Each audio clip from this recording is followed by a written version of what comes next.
लाखोंच्या संख्येने उपस्थित आमच्या सगळ्या महिला भगिनी,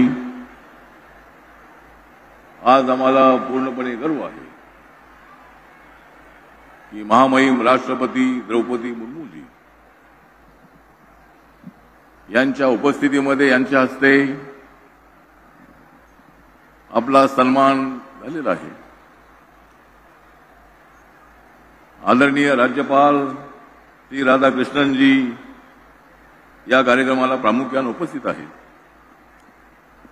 माननीय मुख्यमंत्री एकनाथरावजी शिंदे, उपमुख्यमंत्री देवेंद्र फडणवीस साहेब, पालकमंत्री गिरीश महाजन, आमच्या तटकरे मॅडम आणि संजय बनसोडे राज्याचे आमचे बौद्ध समाजाचे मंत्री आहेत।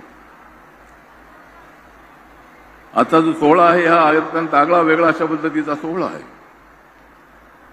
महिलांना न्याय देण्यासाठी सातत्यानं संघर्ष करणार आपलं हे महाराष्ट्राचं सरकार, मुख्यमंत्र्यांची जी योजना आहे, मुख्यमंत्री आमची आहे बहीण लाडकी, मुख्यमंत्र्यांची योजना आहे आमची बहीण आहे लाडकी, त्यामुळे विरोधकांच्या पोटात भरलेली आहे धडकी। महिलांना न्याय देण्याची भूमिका आमची आहे।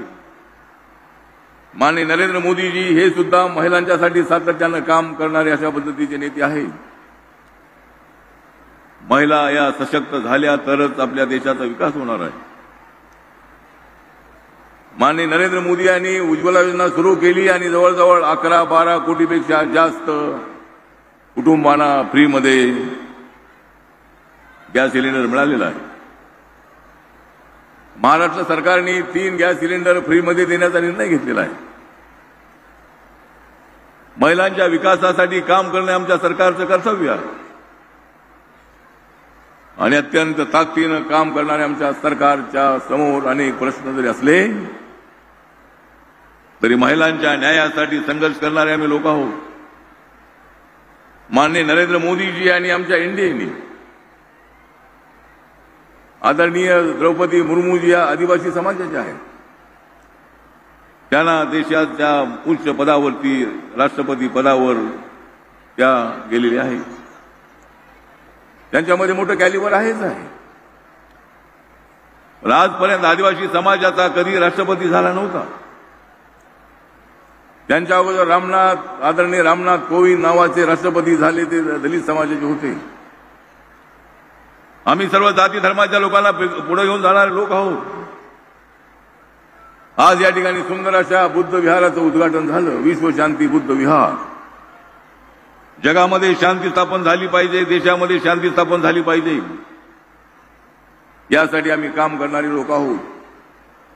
छत्रपती शिवाजी महाराज, बाबासाहेब आंबेडकर, महात्मा ज्योतिबा फुले, अहिल्यादेवी होळकर, सावित्रीबाई फुले यांच्या विचाराशी एकनिष्ठ राहू गावागावातल्या प्रत्येक घटकाला न्याय देण्यासाठी आम्ही प्रयत्न करणारे लोक आहोत। त्यामुळे आजचा जो कार्यक्रम आहे विश्व शांती बुद्ध विहाराचं उद्घाटन तर आहेच आहे, पण लातूर जिल्हा हा तसा मराठवाड्यातला अत्यंत महत्वाचा जिल्हा आहे। त्यामध्ये उदगीर हा तालुका आहे, गाव अत्यंत महत्वाचं असं आहे। कर्नाटकची बॉर्डर असणारा अशा पद्धतीचे गाव आहे। अनेक कर्नाटकी विद्यार्थी शिकण्यासाठी या उदगीरमध्ये येतात आणि उदगीर हे अत्यंत महत्वाचं असणारं शहर आहे। आणि आमचे संजय बनसोडेजी हे या मतदारसंघातून निवडून आलेले ते बौद्ध समाजाचे आहे। त्यानंतरच्या चळवळीमध्ये रिपब्लिकन पक्षाच्या चळवळीशी त्यांचा संबंध आहे। आज ते राष्ट्रवादी काँग्रेसमध्ये आहे, अजितदादा पवार यांच्यासोबत ते आहे, याचा आम्हाला आनंद आहे। आणि आम्ही सर्वजण आपल्या सर्व महिलांना न्याय देण्यासाठी आम्ही आपल्यासोबत आहोत। आणि म्हणून या ठिकाणी मी रिपब्लिकन पार्टी ऑफ इंडियाचा अध्यक्ष म्हणून, नरेंद्र मोदींच्या सरकारमधील सामाजिक न्याय आणि अधिकारिता मंत्रालयाचा राज्यमंत्री म्हणून मला 3 वेळेला त्या मंत्रिमंडळामध्ये जाण्याची संधी मिळाली। नरेंद्र मोदीजी तिसऱ्यांदा देशाचे पंतप्रधान झालेले आहेत। सर्वांना घेऊन जाणारे नरेंद्र मोदीजी आहेत। सबका साथ, सबका विकास, सबका विश्वास, सबका प्रयास अशा पद्धतीची भूमिका घेऊन या देशाला विकासाच्या दिशेने घेऊन जाण्याचा प्रयत्न करणारे नरेंद्र मोदीजी आहेत आणि आपण सर्वजण त्यांच्या पाठीशी उभे आहोत. महाराष्ट्रामध्ये सुद्धा आम्ही सर्वजण महिलांना एवढंच आम्ही आवाहन करतो की आपल्यासाठी लाडकी बहीण योजना जी आहे ती अत्यंत महत्वाची योजना आहे. महिन्याला 1,500 रुपये तुमच्या अकाउंटवरती जाणार आहेत. उद्या आमचं सरकार आल्यानंतर ते दुप्पट करू, आम्ही 1,500चे 3,000 करू, परंतु आपण आमच्या सोबत राहिलं पाहिजे. विरोधकांनी किती जरी प्रयत्न केला तरी आमची महायुती अत्यंत भक्कम आहे. भारतीय जनता पार्टी, शिवसेना, राष्ट्रवादी काँग्रेस, आरपीआय आणि इतर आमचे मित्र पक्ष, आम्ही सर्वजण या महाराष्ट्रासाठी काम करणारे लोक आहोत. महाराष्ट्राच्या विकासासाठी काम करणारे आम्ही लोक आहोत. छत्रपती शिवाजी महाराजांचं नाव मजबूत करण्यासाठी आम्ही आहोत. बाबासाहेब आंबेडकरांनी दिलेले संविधान जे आहे त्या संविधानाला मजबूत करण्यासाठी आम्ही आहोत. कोण म्हणतो या देशाचं संविधान बदलणार आहे? या देशाचं संविधान कोणीच बदलू शकत नाही.